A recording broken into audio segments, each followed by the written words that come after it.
Bonjour et bienvenue ici avec vous, Dr Kabli. On va encore une fois parler des fibromes et des problèmes occasionnés par les fibromes et comment la radiologie interventionnelle peut aider les femmes qui souffrent de ce problème.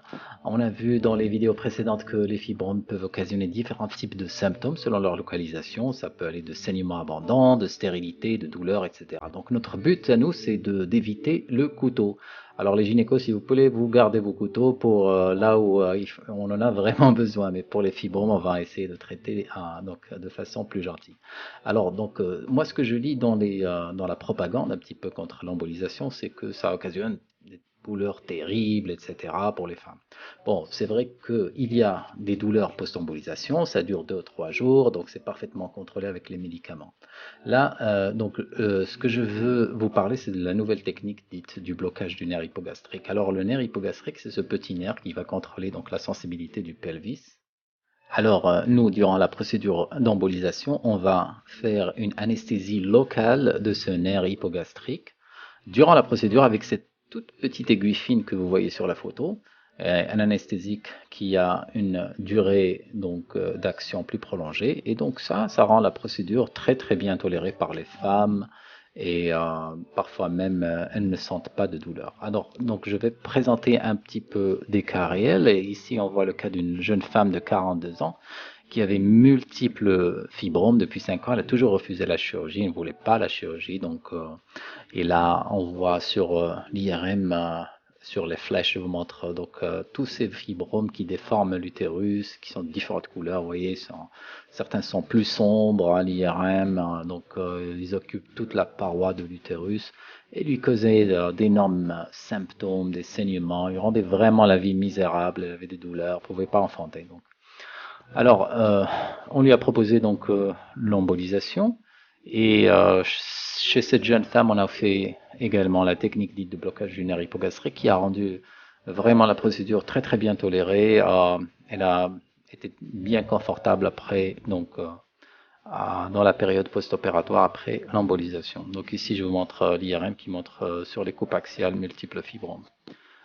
Juste un petit rappel, l'embolisation ici, ça a été fait par accès à travers la voie fémorale, c'est-à-dire l'artère au niveau de la cuisse droite, et donc on a introduit un petit cathéter, et à travers celui-là, on a juste localisé l'artère utérine droite. Une fois localisée, on injecte nos petites billes et particules qui vont aller se loger, diminuer la vascularisation, c'est-à-dire l'apport et le flux sanguin au niveau du fibrome.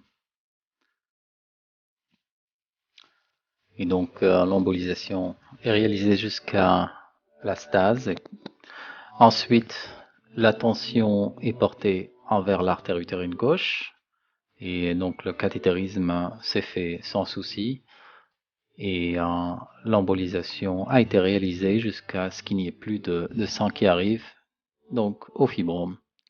Et là, juste avant de terminer l'intervention, c'est là où les patientes commencent à avoir des crampes. On a fait la petite aiguille que vous voyez ici. Et donc, elle a été introduite doucement, jusqu'au niveau du nerf hypogastrique. Et on a injecté un anesthésique de longue durée qui permet à la femme d'être très confortable. Alors, le deuxième cas, c'est celui d'une femme chez qui on l'a fait à travers le poignet. Donc, cette femme avait multiples problèmes pour lesquels le chirurgien n'a pas osé opérer parce qu'elle avait des problèmes au niveau cérébral, cardiaque, etc. Ils nous l'ont envoyé pour un traitement. Et là aussi, elle avait des saignements très très très très abondants qui lui ont même causé une attaque cérébrale. Alors, chez cette femme, vous voyez, l'embolisation, elle peut se faire même dans les cas extrêmes où le patient est très très fatigué, même s'il saigne beaucoup, puisqu'on fait juste une petite piqûre à travers le poignet. Donc là, on voit que ces artères utérines sont vraiment énormes. Et là, vous voyez à la fin de l'injection, l'ombre du fibrome. Et là, on a fait également la technique dite de blocage nerveux hypogastrique. Donc voilà, c'est la petite aiguille, elle est avancée. Et là, on a vu une cartographie des artères. On met sur l'écran la carte des artères iliaques pour ne pas les piquer durant l'anesthésie. Et dès qu'on arrive au niveau du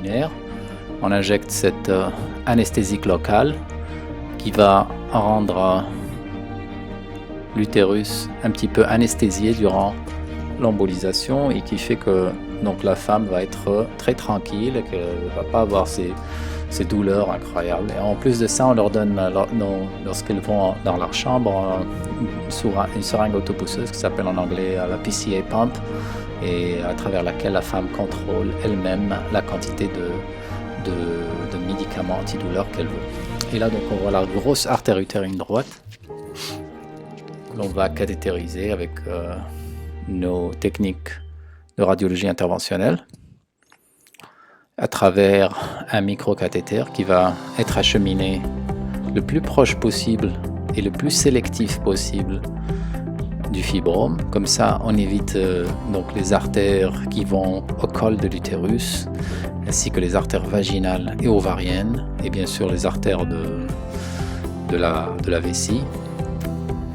Et donc, le but, c'est d'arriver le plus proche possible, et donc même si on chemine et on entre à travers le poignet, on a des cathéters assez longs pour arriver jusqu'au niveau très proche du fibrome, et là on va commencer à injecter les billes.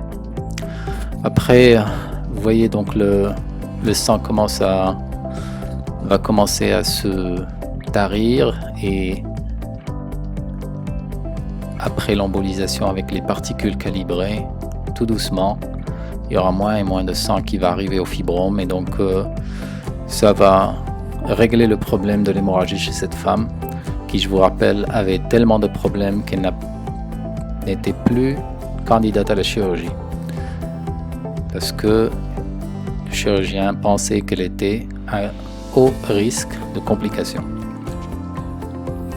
Donc ici vous voyez donc ce qu'on appelle la stase, il n'y a plus de sang qui arrive au fibrome, et donc ça signale la fin de l'intervention.